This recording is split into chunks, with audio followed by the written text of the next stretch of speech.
Hello everyone, welcome to N&R Analysis. Tonight you just get me.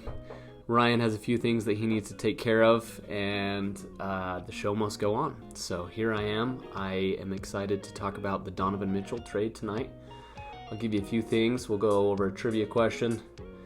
I'll give you that right now.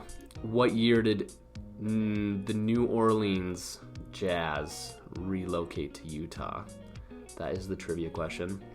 So I'm talking about the Donovan Mitchell trade, talking about how many players are on the team, Utah's plan to rebuild, assets that we've now acquired, time it takes to build a team, those types of things. Anyways, goodbye Donovan. I've loved having you in Utah, and it's sad to see you go, but sincerely, I think the trade was probably for the best. I'll say that right from the get-go, just because we got a lot of assets in return, and I think the rebuild will be a good process. Anyways, first off, I want to say thanks to those of you that reached out to me and chatted with me. It means a lot to me that there's so many people that know I am so involved with basketball and love it so much that you reach out to me and chat with me about these things. Excited to explain it a little bit more. I've got a few things pulled up over here aside me to help me. So if I'm looking to the side, that's why. First off, my thoughts on the trade. Like I said, I think it's a good deal. I know a lot of people have asked me, would it have been better if he had been traded to the New York Knicks? And realistically, no, I don't think so. I don't know that the Knicks were all that competitive to begin with.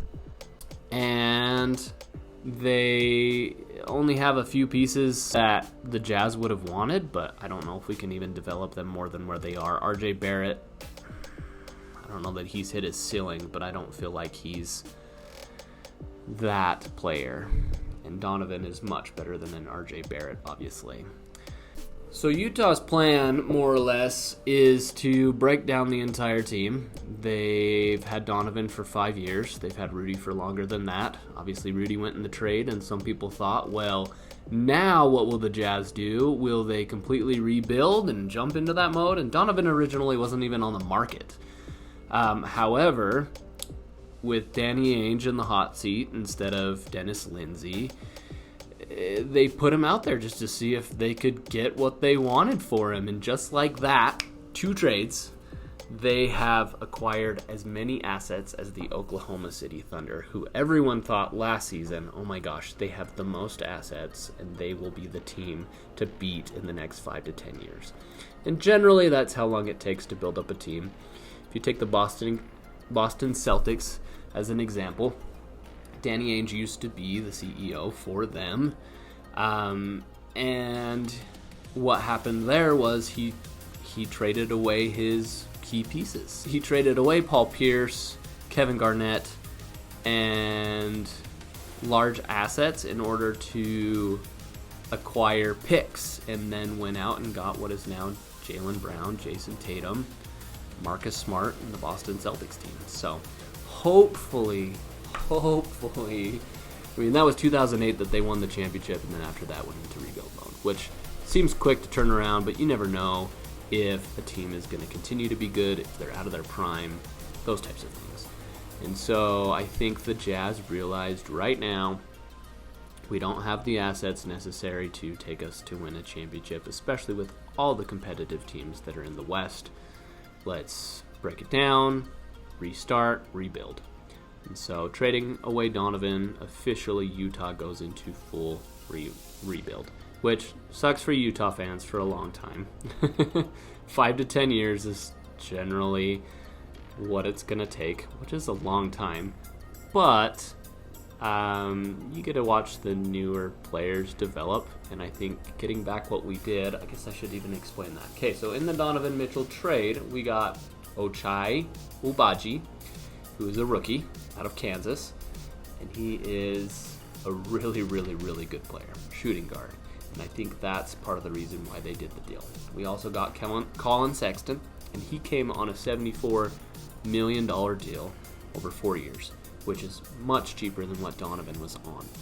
So that's beneficial as well.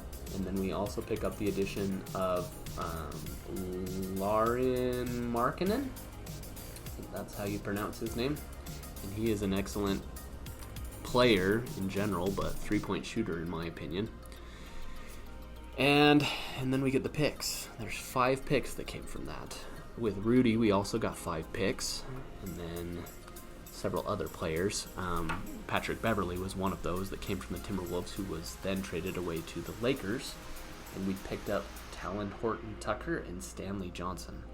So those 2 players, Talon Horton-Tucker has some talent, and I am looking forward to what the Jazz develop in years. Here's the sad part. I think Bojan Bogdanovic, who has been a key piece to the Jazz, Mike Conley, and as sad as it is, because I know he is a fan favorite, Jordan Clarkson, are likely to go. Generally on a team, there are 15 players. Right now the Jazz hold 20. If I had to take a guess on some of these, I would say Hassan Whiteside is not staying. Say Rudy Gay is probably not going to stay. But if I were to break down the little details of all the contracts, I don't know if it's guaranteed money for some of them or if they can be bought out, then they become a free agent and go to other teams. There's a lot that I actually don't understand about the NBA at times. So, just to throw that out there, also wanted to go onto the Cavs roster and talk a little bit about that. They now have Darius Garland, Kevin Love, Evan Mobley, Karis LeVert, Donovan Mitchell, Jarrett Allen, Ricky Rubio. The list kind of goes on for them. They have some very good players.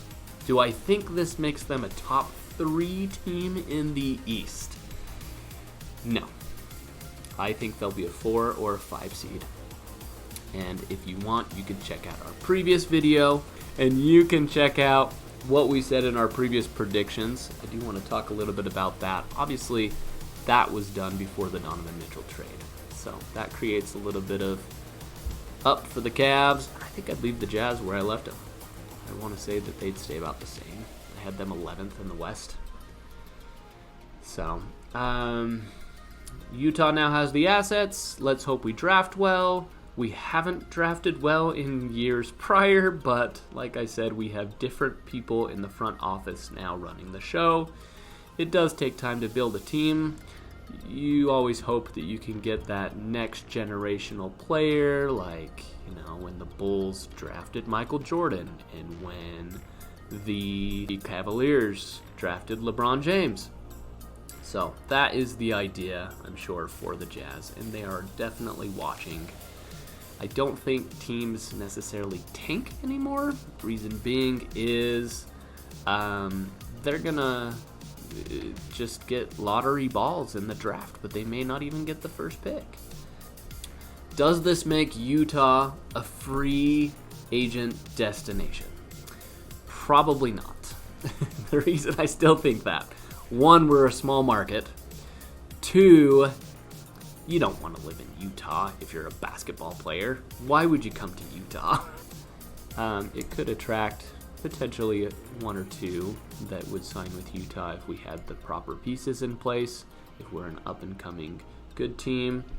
There will be teams that the Jazz will want to compete with in years to come, and I think that will be the Grizzlies, because they are fairly young if they hold it together, the Rockets, and the Oklahoma City Thunder, as I have mentioned already in this video. So, it'll take time to build, but you'll see us slowly increase up the ladder. I say we because I'm in Utah. They're my team.